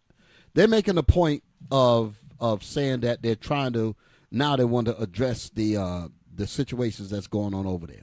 Now, I'm just showing this because I want to bring you a point to show you how gullible the people in America are. Now, move the slide up. Y'all go ahead and say something else because I want to find what I want to. Move it up to, see the woman that's sitting on the side of the man with the white on, with the microphone near her lips? I want to slide the cursor up to that point when she starts speaking. Because she's a doctor that was in Gaza, and she has first eyewitness accounts right there. First eyewitness account of the atrocities and the destruction that America is funding with this war over there. It's funding this kind of stuff. The reason why I bring this up is because the woman next to her, show the screen. You see the woman with the white blouse, and then you see the woman next to her with the black on. Right. The woman, this is a doctor. The woman with the white on, she's a doctor. She's actually over there. You're gonna hear. I'm gonna let certain pieces of that play. But the reason why I'm playing this, because people might be like, "Why is Bishop showing this?" To show you how gullible the people in this country are about their own government. To show you how wicked this system is, and that the people in this government don't even know what the hell is going on overseas. Now, okay. So she's telling what she's going to mention about things that's happening. What she's seeing, whole families blown up, all kinds of stuff. And the grief is going to so-called overcome the woman over there, as if this can't be happening. This can't be. You understand? Like, this is what America don't do. This is America's pastime. Come on, let's get to her speaking. I ain't got to, because she speaks for a while. Let's play. Let's see where we're at. Move it to where she's talking. What she's talking. She spoke about some of what. Stop. Get to the woman. Slide it up. Right. That's what I want. Play. Months, we have witnessed civilian massacre after civilian massacre, school massacres where internally displaced people were sheltering, the Flower massacre. Hold it, stop. Move the thing so they can see who's speaking. This is Esau. Dr. Tanya Haj Hassan. She's a volunteer in Gaza. A lot of hospitals in the States do this. Like when they have disaster-torn areas, such and such, right. They send doctors from all of these different universities to, quote-unquote, go and help in certain, like, disaster reliefs and stuff like that, right? FEMA and all that. Yeah. Red Cross, okay, right. So play on. Massacres of people trying to collect water, massacres of people collecting aid at aid sites, massacre after civilian massacre. Entire families exterminated in one single bomb. Humanitarian. This is what you're witnessing now. Keep it playing. Healthcare workers killed and journalists killed in record numbers. Pediatric amputations in children that are breaking records. Over 17,000 children who have lost one or both parents since October in Gaza. We have treated so many children who have lost their entire family that it has a term has been coined to describe these children. You've probably heard it. I want y'all to be mindful of something, because somebody might think by me playing this like I'm trying to muster sympathy for overseas. Mm-hmm. Nobody caught the hell that we caught. Right. Nobody. I mean, the stuff. I mean, we're still living in the aftermath of total destruction. Mm-hmm. Right. I mean, even right now, this very minute, our people are going through conditions worse than this here. That's what you describe it. But my point is that America puts a veil over people's intelligence where they act like these things are not happening. Okay, go ahead, play on. Wounded child, no surviving family, WCNSF. This is a term that has been coined since October to describe this very frequent phenomenon that I personally witnessed more times than I can count while I was there. For children, I have held the hand of children who are taking their last gasps because their entire family was killed in the same attack and couldn't be there holding their hand and comforting them. Now hold it. This is an American-funded war. Mm. All of the weapons that's being sent over there is used to destroy these people. That's why I'm bringing this up. Mm-hmm. And this doctor is telling what she actually sees on the ground. Go ahead. And could not bury them thereafter. For the children who I treated who were discharged, and survived, they face a Russian roulette of 100 ways that they will likely and potentially die when they leave the hospital due to the circumstances incompatible with life that have been architectured by this military assault. Direct bombing, starvation, dehydration, disease. Alarming reports of the first cases of polio in Gaza right now. Polio is a potentially deadly disease that causes paralysis, including paralysis of the muscles needed to breathe. That has been eradicated for decades in that region. There's been a polio vaccination campaign that essentially has eradicated the disease from the majority of the world, and now we're seeing cases emerging in a area of the world that has a quick story to hear these numbers and think about individuals and what this means to them. I received a young boy into the emergency department during one of the mass casualties who had half of his face and neck blown off. Luckily, the organs that are vital for breathing and blood supply to the brain were preserved. They were visible but preserved. And he was talking to us. He couldn't see himself, so he didn't know what he looked like at that point in time. Now, he kept now pause it. Now pause it. Just because I want to make sure that we don't lose sight. Could we find a picture of the brother that was carrying his headless sister? That happened in this goddamn country.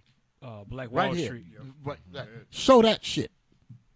Just so you'll know that when we say that, like the Bible says, these things that have been done have not been done as had been done to the Israelites. Right. Okay, that's Daniel. That's in the book of Daniel. Right. Okay, look at that. This is after America bombed when we were trying to pull ourselves up by our own imaginary bootstraps. They didn't give us any boots. We were trying to do something for ourselves because the segregation was so and the discrimination was so out of hand. We had to resort to dealing with each other. They said, well, listen, in order for us to survive, we need to have our own. Right. White man, in his racist ass policy, said, you are not allowed to have your own.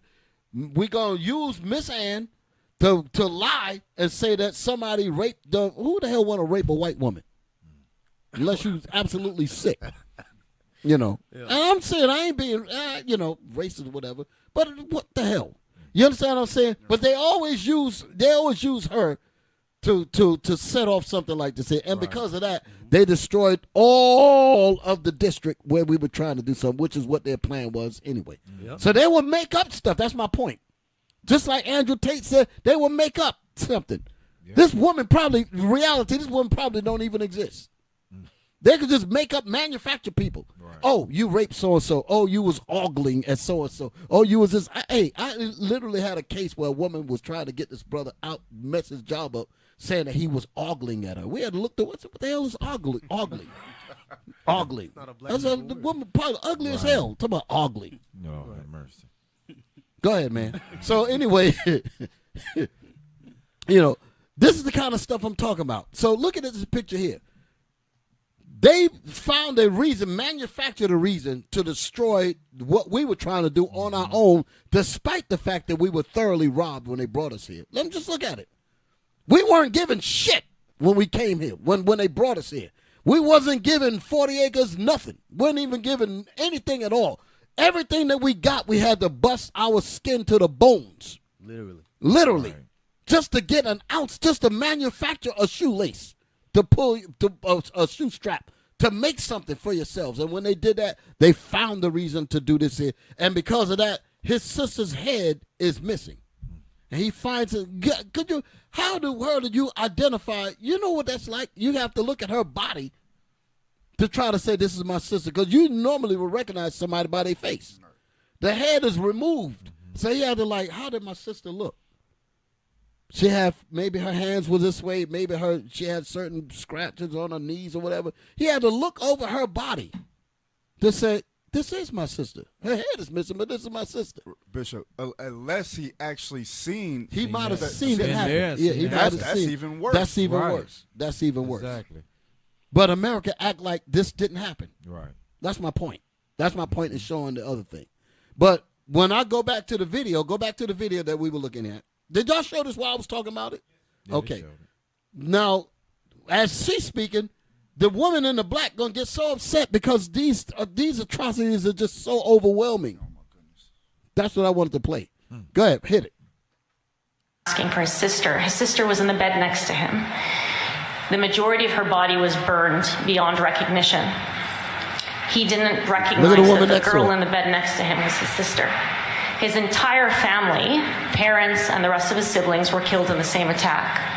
That boy survived, and the next day I went to see him, a very young plastic surgeon, one of the few remaining plastic surgeons in Gaza, because the others have either been killed or have fled, understandably, had removed part of his chest and created a graft to cover those vital organs of the neck.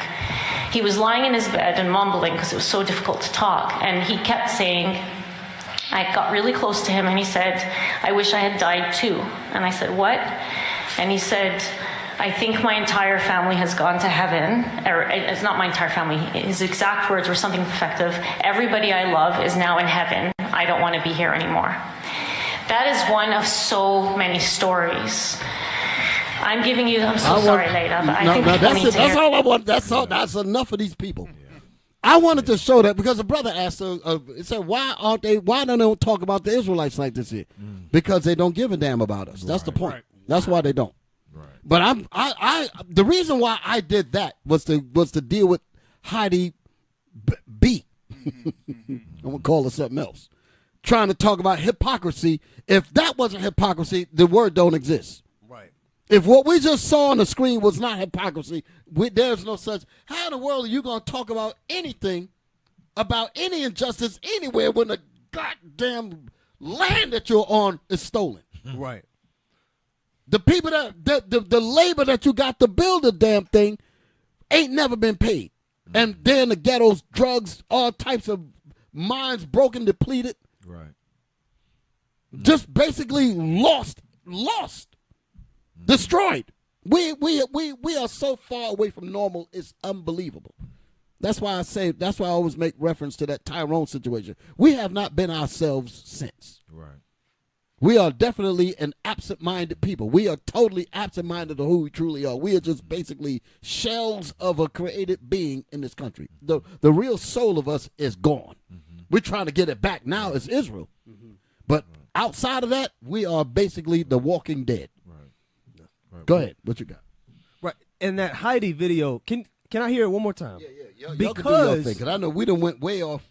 I have all these. But it's all right. It's all right. Go ahead, Bishop. Yeah, Okay. I got to bring these things out. I'll go real quick. You don't have to play it. The Heidi video, right? And she works for the WHO, the SPLC, and what she actually said is verbatim, darn near, what was written in the FBI document about how to dismantle black civil rights movement leaders in order to prevent the rise of the Black Messiah. She mentioned the discrediting so that the people become disillusioned with the righteousness of that leader before they go in and deal with them the way that they do. They use the word neutralize in the document, right? Exactly. But what she said is word for word what is written on that document. So what does that what does that mean that the SPLC is used for? It will change till we get out of this. Right. Who does that mean that they come from? Exactly. So, y'all have any other points to bring up? Because I want to, let's see what time. I want everybody to get their points in before I throw my other point in. No, you go ahead, Bishop. Okay. All right. Okay. So, going back to what we was reading, what we started out with, right? What did we read? What was the first? We read Romans Zechariah. 8, verse 19. Right. That's what I want. Read that again. The book of Romans, chapter 8, verse 19. For the earnest expectation of the creature. This is where us getting our soul back is about us manifesting into this unity that I was talking about earlier. All of the garbage that we went through is the stuff that we have to persevere through. We have to endure. We have to go through all these lies, all the slander, but we have to go in with the knowledge of knowing that we're going to beat the hell out of these nations. We know that when the deal is over, the Most High going to give us the power to put our enemies up under our feet. We have to know that, even if they kill us. You understand what I'm saying? I've been killed before. This ain't the first time I've been on this earth. Right. You ain't going to fool me. I know better than that. Right. You understand? We've been on this earth many times before, so when you get me, I'm coming back. As long as I go out the right way. Right. You understand? I ain't going to go out like, oh, no, you ain't going to, you just go ahead and take me out. But when I come back, if the Lord, that's another thing too. Ain't nobody dying unless the Lord allows it. Right. That's the power that we got to roll with. You understand? Yeah. If the setup comes, if the murder comes, the assassinations come, it's because God allowed it. Right. Okay, the Lord is the one that wound and make alive and all that. So we understand that. So I ain't bugging out. You understand? I ain't bugging out. It's just like I said, I'm here now. I know, I was here before. I was here many times before. Let's read that real quick, just to mess up the skeptics. I just got to do it to them. Give me Deuteronomy 28:68. I just got to do it. Just because. Deuteronomy. It makes my teeth white. That's right. Read that. Deuteronomy chapter 28, verse 68. And the Lord shall bring thee into Egypt again. And the Lord shall bring thee into Egypt again with ships. That's right. You brothers on point. You're showing the ships right there. Read it again. And the Lord shall bring thee into Egypt again with ships. With ships. Read Exodus 20:2. Exodus 20:2. We coming back over here. Exodus chapter 20 and verse 2. Mm-hmm. I am the Lord thy God, which have brought thee out of the land of Egypt, out of the house of bondage. So we were out of Egypt at this point in the book of Exodus. So here we are 3 books later, and the Lord is speaking through Moses. He said, and the Lord shall bring you. That's what thee is. Thee means you. Old Quaker, old English word. Thee means you. Thou means you. It's talking about us. It's talking about the people who you're speaking to. Read that Deuteronomy again. Deuteronomy 28, verse 68. Mm-hmm. And the Lord shall bring thee into Egypt again with ships. Now, did the people that came out with Moses, because that's who Moses was speaking to, those people, did those people that Moses spoke to, did they go into captivity? Did they go into bondage again with ships? Did they? I'm talking about that exact people that Moses was speaking to. Did they go into captivity? No, sir. You're guessing. You're trying to figure it out. No, not in You that body. understand? You understand what I'm saying? Yes, sir. I'm saying to that because I'm making a point that the spirits have been here before. Yes, sir. When Moses said, "And the Lord shall bring you," he didn't say your children. He didn't say your grandparents. He didn't say. He said, "And the Lord shall bring you into bondage again with ships." Did they go into bondage with ships? No.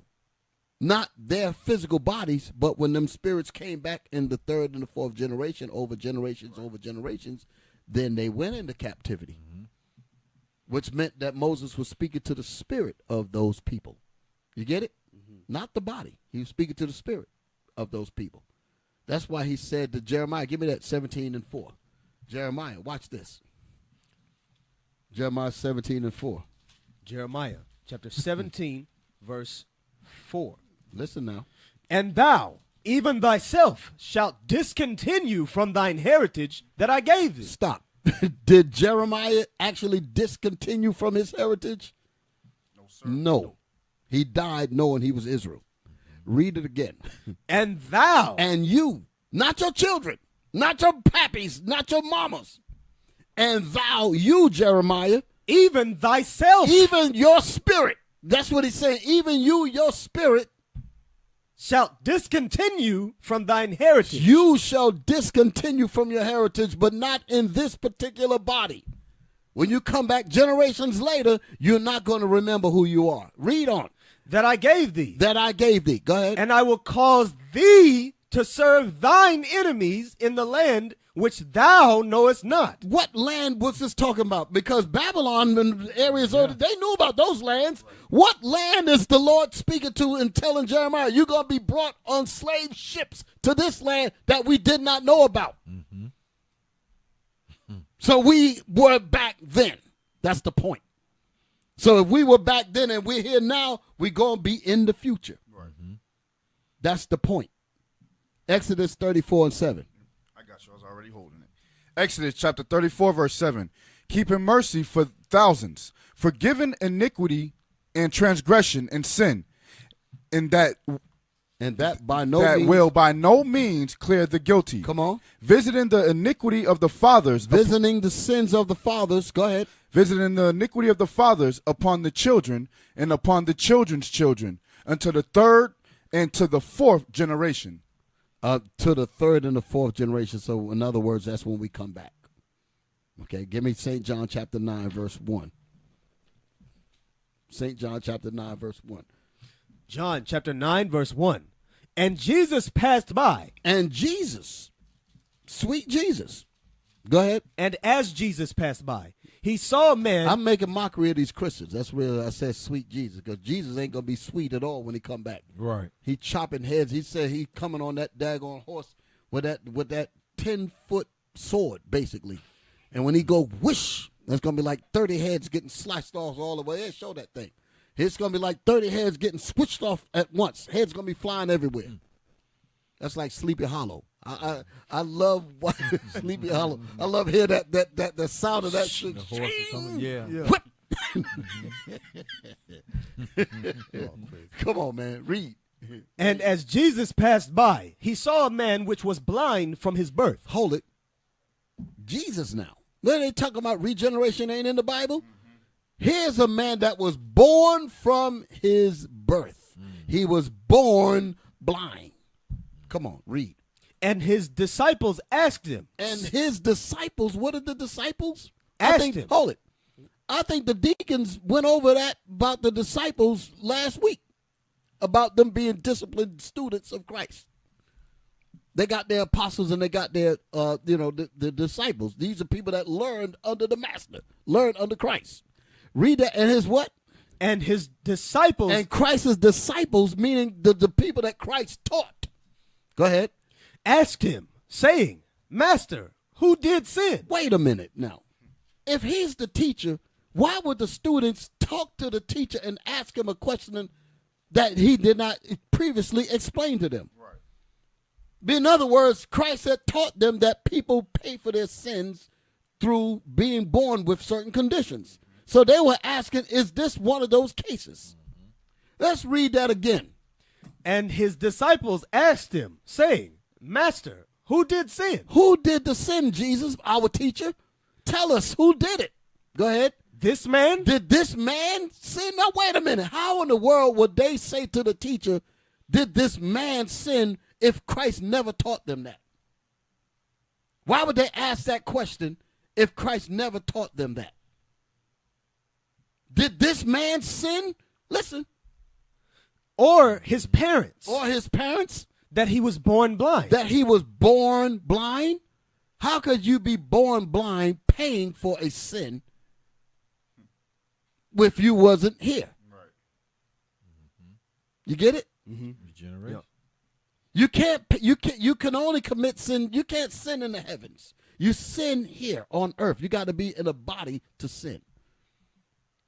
Here's what's going to help. Give me the law. Transgression of the law. How in the world does a man commit sin? Was it 4 and 3? Yes, sir. Let's read that. Because he said, who did the sin? Let's find out what sin is for the dumb Christians that don't understand that. 1 John chapter 3, verse 4. Whosoever committeth sin. Whosoever on the planet and in the universe everywhere.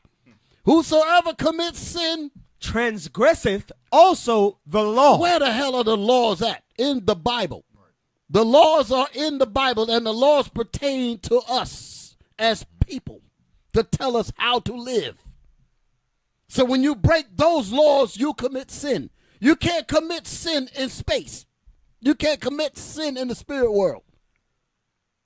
You don't do that. Job. Give me Job. Job, the 3rd chapter, verse 15.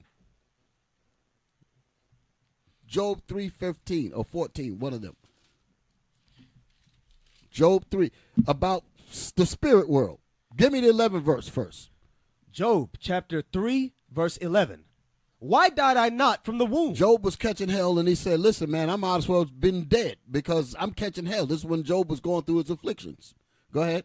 Why did I not give up the ghost? Why did I not give up the spirit of life? Go ahead. When I came out of the belly. When I came out of my mother, when my mother birthed at me. Go ahead.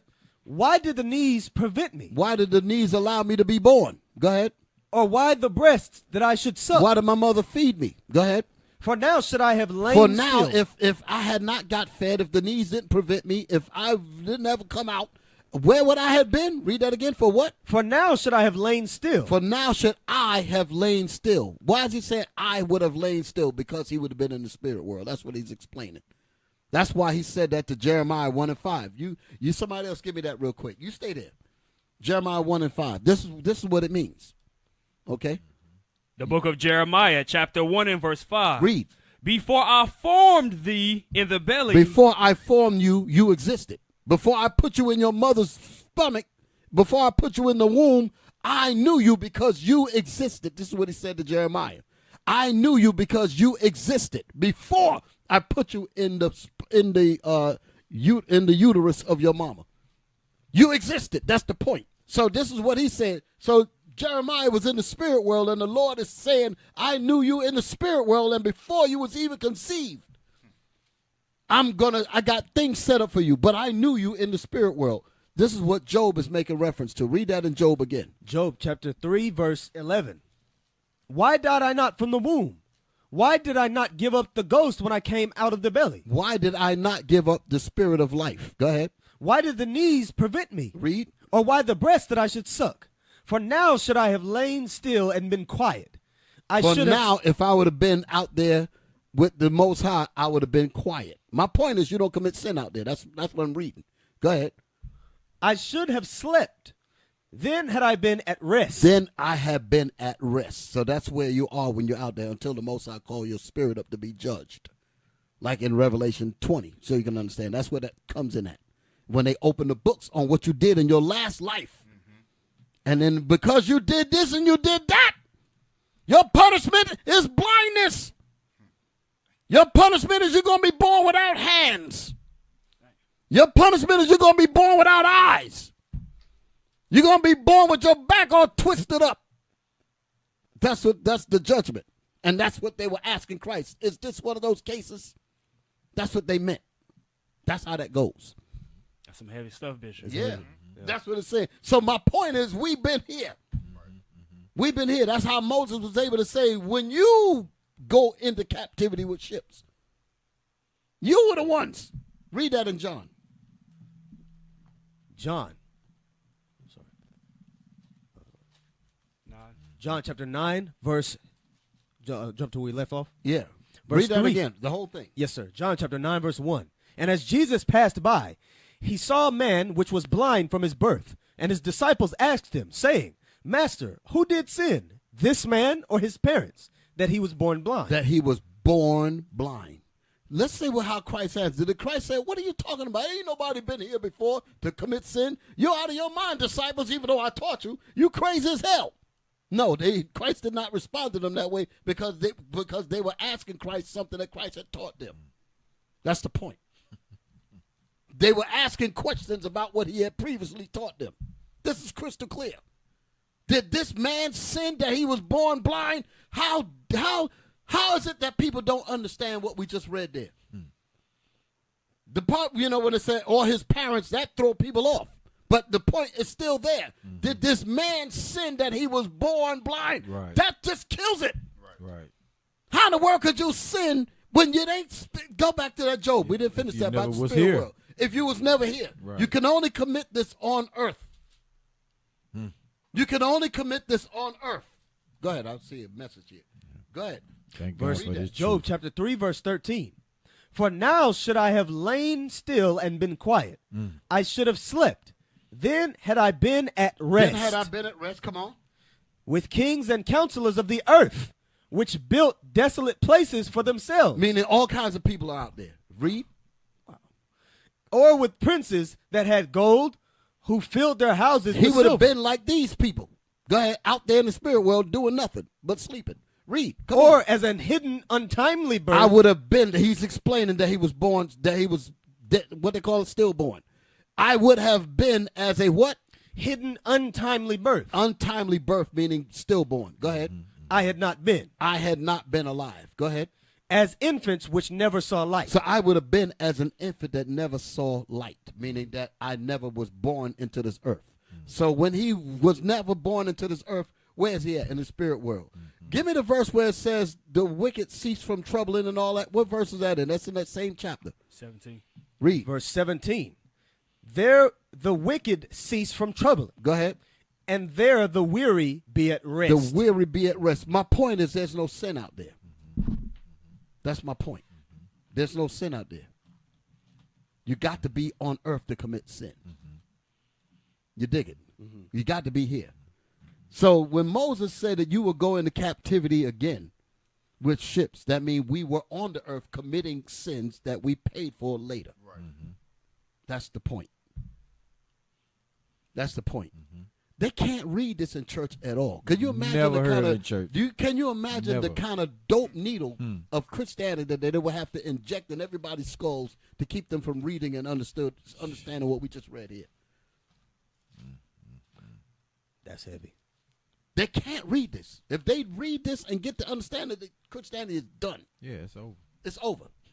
And they're going to pay because Right. he that leadeth into captivity shall go into captivity because they were the ones that did it.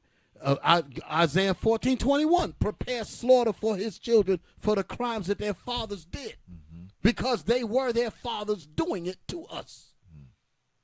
That's how that works. That's how reap what you sow works. That's how it works. He that leadeth into captivity, they themselves are going into captivity. Period. Right. So there's no escape. We broke the laws of the Most High. We ended up on ships. We ended up over here getting the hell beat out of us, torn, robbed, and stripped of everything. And they lied and said all kind of evil, and then try to put us in the matrix to the point they think that we're going to be gullible enough to believe that we're criminals. Right. We're going to believe that we're some kind of hypocrites, and when we're the victims of every evil thought that has ever been put in this system. And the mere fact that we're trying to stand up and do something for ourselves, they demonize us. You know you got to be in a matrix. You know you got to be in, this has got to be a nightmare that we're living in. This cannot be real. Now, I know Esau said, oh, are they real? Bam. Or you do something to you. Like, is that real? You know what I'm saying? But my point is, you know there's a God. Right. That's my point. Yes, death is real. What we at is, that situation. But the Most High got the final chapter of this whole thing. And Bishop, that video you played earlier, the same SPLC woman talking about sullying us. That's that same spirit is doing the same thing he done back then. Say it again? Oh, yes. Yes, doing the same thing. Because you just said he that leadeth in captivity shall go into captivity. Right. Just like this system that's producing and sullying us, like doing the same thing. Right. The same people, they're doing the same thing. They're going same people going in captivity. Get Maccabees where it said popular persuasions. 572. Yeah, I've still got to read about my topic. I'm going to get that. I'm going to get to my manifestation thing. First Maccabees, chapter 5. I think 72 or 73. Oh, is it first or second? First. Yeah. There's no 7. Is it second? You got it? First Ezra, chapter 5. Yeah, I'm sorry. Ezra. I'm sorry. It's Ezra. Wow. First Ezra, chapter 5, verse 73. Yes, sir. This is the matrix. This is what they created for us. First Ezra chapter 5, verse 73. And by their secret plots and popular persuasions and commotions. That's what they've done to people's minds in this country. Yeah, the daggone white woman getting up. She getting up and I can't believe this is so overwhelming. Right. You in a damn daze. You don't know what this country is about. Complete destruction of people's everything. And they got everybody you know what? America basically gives the population laughing gas. Just think about that. The people are so gullible in this system. They did this in so-called education. I remember there was a term when I was coming up. I don't know if it was my college years. They called it the dumbing down of America. And they were literally, there was sayings. These were the actual sayings that people would say, at least in the street there was. They were saying that people were being dumbed down in education. Because look, they started taking geography out the schools, start taking different things out the schools. And then giving you a replacement, like be a homosexual, for an example. How in the world? And listen to, there's so much you could talk about. They basically made a religion out of being a homosexual. You understand what I'm saying? Yeah. It's almost like it's against the law to speak, to be against something that's so vile. The Bible speaks against it. The Bible says it is unseemly. After a while, they got to get rid of the Bible. I'm just letting you know what's coming. They got to get rid of this because this right here is against them completely investing in Satan. They got to get rid of this. They said, we've used it to blind the Israelites, but now they done woke up and found out that this Bible is the book of their fathers, and we got a problem now. We got a problem. Now we got to get rid of it. You understand? That same Bible says this is unseemly, so they said we can't have that. And if you quoted out the Bible, you're committing crimes. But yet they're saying, God, we trust. Just to show you how they boiled people's minds to oblivion. Hypocrite. And people have been given these dumb sitcoms, these dumb TV shows and all that, dumb TikTok videos. It's basically laughing gas. Right. To keep people stupid. That's basically what the system is about. And keep us as slaves. That's what it's all about. So, let me just read this and then just to tie up my title. Read that Romans. Yes, sir.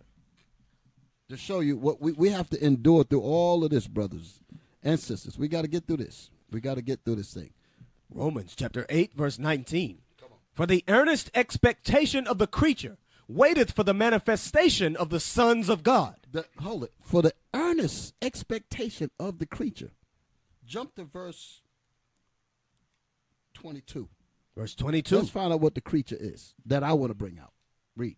For we know that the whole creation groaneth and travaileth in pain together until now. Why is the creation is doing what? Groaneth. Groaneth. Meaning it's in agony. It's in agony. It's in agony. It's in terrible straits. The earth is catching hell. Hold that. We're coming back here. I want 2 scriptures. Go to Genesis where the curse with Cain, where it said, "Thou shalt not," when he tilled the ground, and then give me Ezekiel to show you us manifesting. When Adam messed up, everything went to hell. Basically, everything caught hell. The birds caught hell. The animals caught hell. The people caught hell. Everybody's minds is polluted into foolishness and sickness. We on a vortex of complete silliness and destruction and debauchery and every other filthy thing you can think of. You got it? It's yes, the 4th chapter.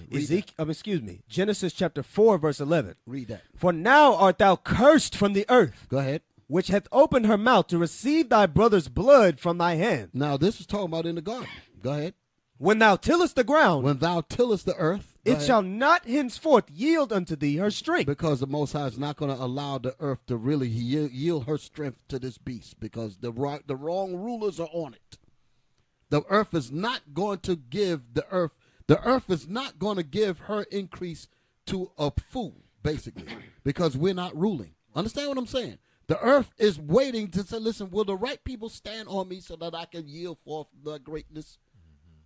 Because this vagabond was going to pollute the earth. This vagabond was going to mess the things up. People's minds is messed up. The fish, everything is all jacked up now.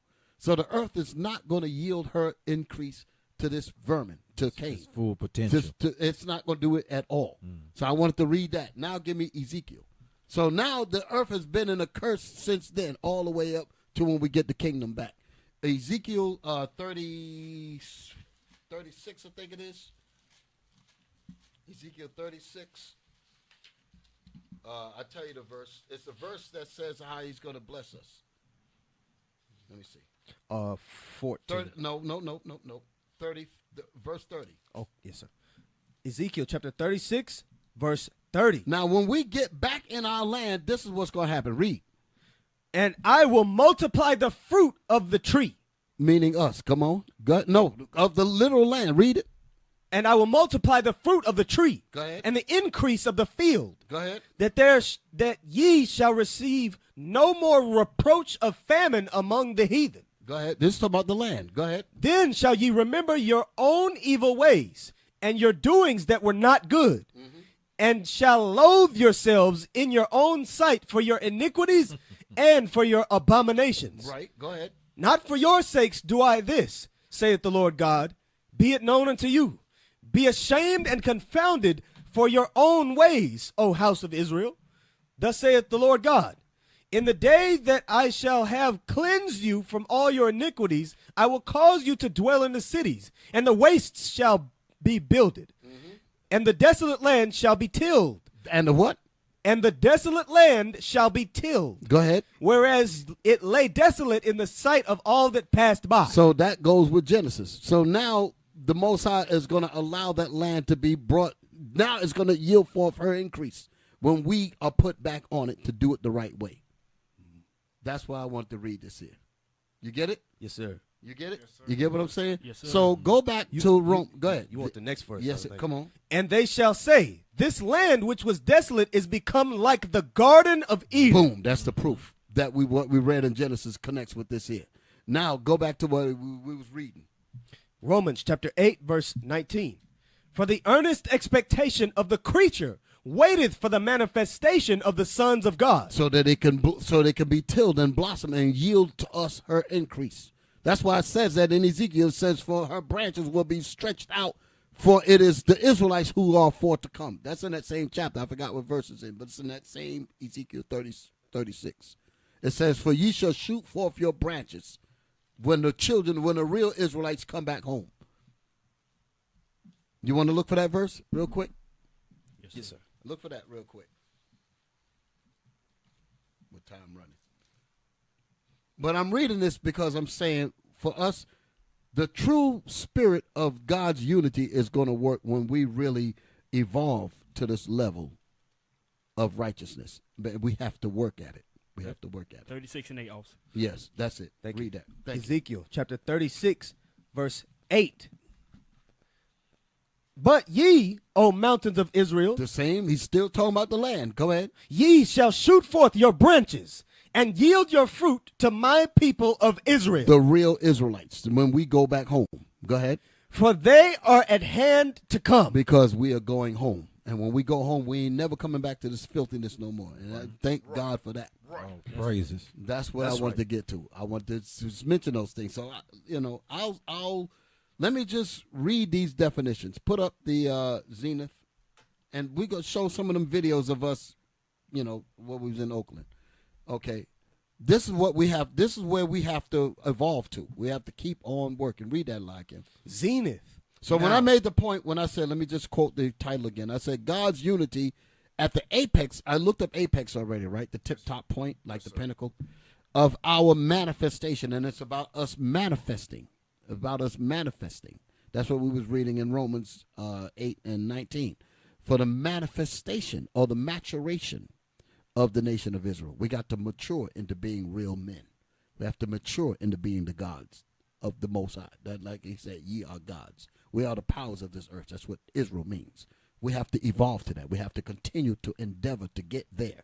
Although there's much opposition, we have to go through all of that, because through all of that opposition, it's going to make us perfect, because we're going to win this thing. And like our elder in the past used to always say to us, never give up.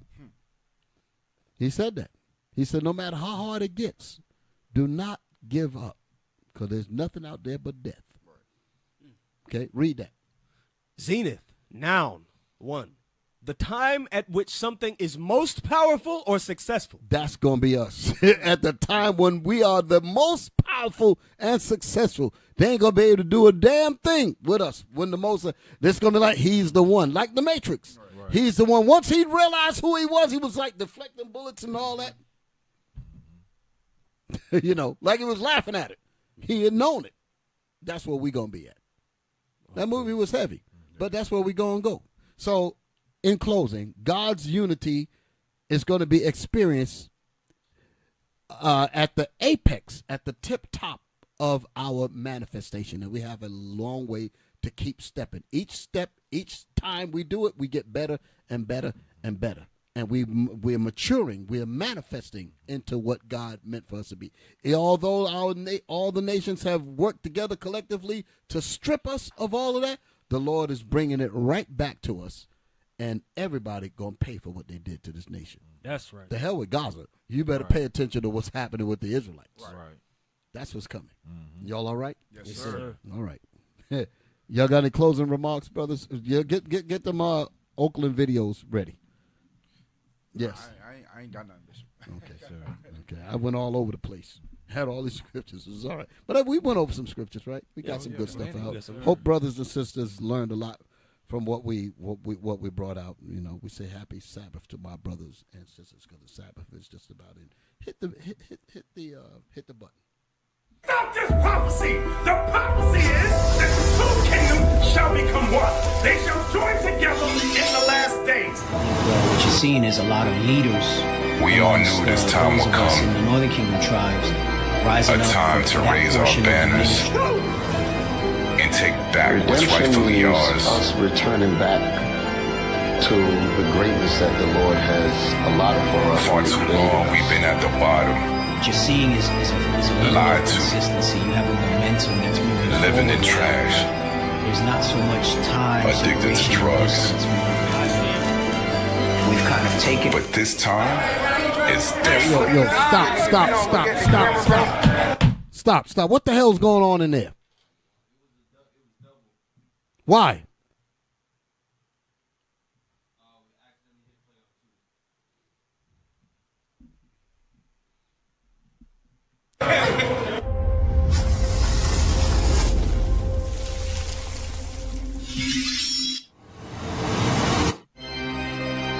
We all knew this time would come.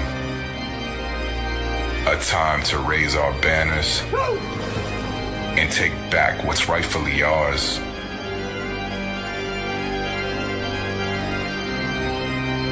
Far too long we've been at the bottom, lied to, living in trash, addicted to drugs.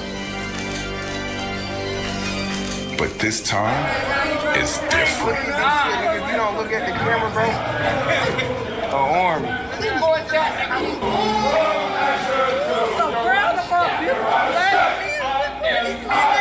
discouraged on this right here.